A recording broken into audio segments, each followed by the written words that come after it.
All right, let's dive in, shall we? We're tackling M.I.H. McCool today. Her novel, The Immortal Perception. Specifically Chapter 1. I don't know about you, but McCool just has this way of finding the humanity, even in the darkest places. Yeah. And this chapter, oh boy, does she deliver. You know, that epigraph right at the start from Corinthians about putting away childish things really got me thinking. Yeah, it sets the tone, doesn't it? Like a warning. Totally. Yeah. Especially because then we're thrown into 1847 England and meet young Peter. Viscount's youngest son. Yeah. And our narrator for this whole ride. Exactly. Everything's through his eyes. And it's amazing how McCool does this, how she shows us this seemingly comfortable life. Comfortable. Well, on the surface, right? Yeah. But then there's this darkness underneath. The abuse from his brother Elijah. Exactly. It's just woven throughout everything, shaping his behavior, his worldview, everything. We see it right away, too. The tantrums, the violence. He's labeled a terror. The Ice Prince, the servants call him. Ice Prince. Gives me chills, that nickname. Like there's this coldness to him. Like he's had to shut down parts of himself to survive. Exactly. And then you add in his physical fragility, too. The anemia. Yeah, any injury could be life-threatening. Makes his rebellion even more, daring. Sneaking off to Abbotsbury. That village. Huge risk for a boy in his position. Total contrast, too. Poverty, filth. Everything his life is supposed to protect him from. Yet he sees beauty there. I think he sees honesty, a kind of rawness, and that's where he finds his first real friends. Those street urchins, each one so unique. Edmund, the schemer. Kind of reminds me of Peter himself a bit. Oh, totally. And Rosen, so insightful despite her illness. And Brett with his optimism. And Samuel, the baker's son. Grounded. They're his window to a different world. A world outside the manor walls. And then he does something that seems, well, kind. Getting them jobs at the manor. Yeah, he sees Rosen getting sicker. But it's almost naive, right? His mother praising his charity. Completely missing the bigger picture. And that line about him inheriting the best of his father. Oof. Knowing what we know about his father, that's unsettling. Foreshadowing. Oh, for sure. And remember, Peter's playing the servant role the whole time, even taking abuse from Amos, the butler. Just to keep up the act. It's like he's living a double life.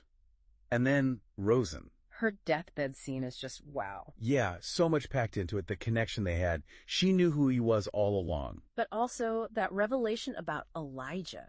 His cruelty. It's not just directed at Peter. It's like this confirmation of the darkness within the manor, and Peter is left alone. Utterly alone. And Edmund finds out. Overhears the servants gossiping about Rosen's death. Oh, man, that confrontation in the bedchamber. Explosive. Edmund's grief, the rage. He blames Peter. And Peter, he lashes out too. We see a different side of him. And then the stabbing. So sudden. You feel Edmund's desperation, but then their reactions, it's fascinating. Edmund, filled with guilt. Peter, though. He pulls out the knife himself. Doesn't want to break his promise to Rosen to protect Edmund. A decision driven by loyalty, but also maybe a bit of self-destruction. Oh, absolutely. And that sets up everything that's to come. It's a turning point. And remember, with Peter's anemia, this wound, it's serious. He's making it worse. Like he wants to get caught. Like it's a punishment. Could be. And then who walks in? Elijah. Of course. Talk about bad timing. Worse than that. Elijah knows about the servants, their unrest, but he's twisted it all around. It makes them sound like revolutionaries, right? Dangerous. Exactly. Yeah. Uses it to his advantage. But the way he treats Peter... He doesn't care. Doesn't even try to help. Instead, it's this game. Well, Peter's bleeding. It's just sickening. A power move. And that game, it reveals so much about Elijah. Pure sadism. McCool doesn't hold back. We Yeah. see how much Peter's suffering, Yeah. the physical pain, but also the mental anguish. It all goes back to that abuse. It's shaped him, made him expect the worst from people. He's learned to survive in a world where power and control are everything. And then just when you think, okay, someone has to intervene, Peter's mother shows up. Finally, right. But Too late. Peter's body can't take it anymore. And his death.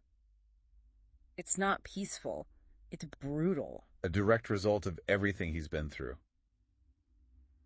But then, that twist at the end. Peter's still narrating. Wait, what? Mind blown. McCool just flips the script on us. So he didn't die. It throws everything we thought we knew out the window. The title, The Immortal Perception. It makes you think. What does it even mean to experience the world if you're not alive? And how will all that trauma affect him? Will it warp his view of everything? He's like, what is reality now? Is he a ghost? or something else. And the really scary part is, what if all those years of abuse, if that's what made this happen? Like that pain somehow, I don't know, cracked open his perception. Maybe. It makes you look back at the whole chapter differently. The Ice Prince nickname, does that mean he's lost all human warmth now? Or is it like the opposite? He's so in tune with everything now that it's overwhelming. And his mother's comment about his father, that's creepy now, right? Like it wasn't just bad genes, it was something else that he passed down. McCool is so good at this. She drops these little hints and you don't even realize how important they are until later.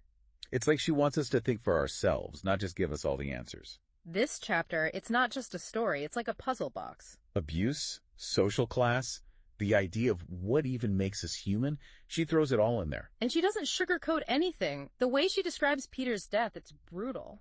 But there's also beauty. His connection with Rosen, with the other urchins, it shows that even in the darkest times, people can find each other. And that's what makes McCool's work so powerful. It's honest, it's raw, but it's also hopeful in a way. So what happens to Peter now? I guess we'll have to keep reading to find out. Exactly. Pay attention to those little details, the symbolism, because everything matters in a McCool novel. That's what makes this deep dive so much fun. It's not just summarizing, it's like we're all figuring it out together. So, dear listeners, go grab a copy of The Immortal Perception and join us on this journey. You won't regret it. And until next time, happy reading. We'll catch you all in our next deep dive into the world of literature and ideas.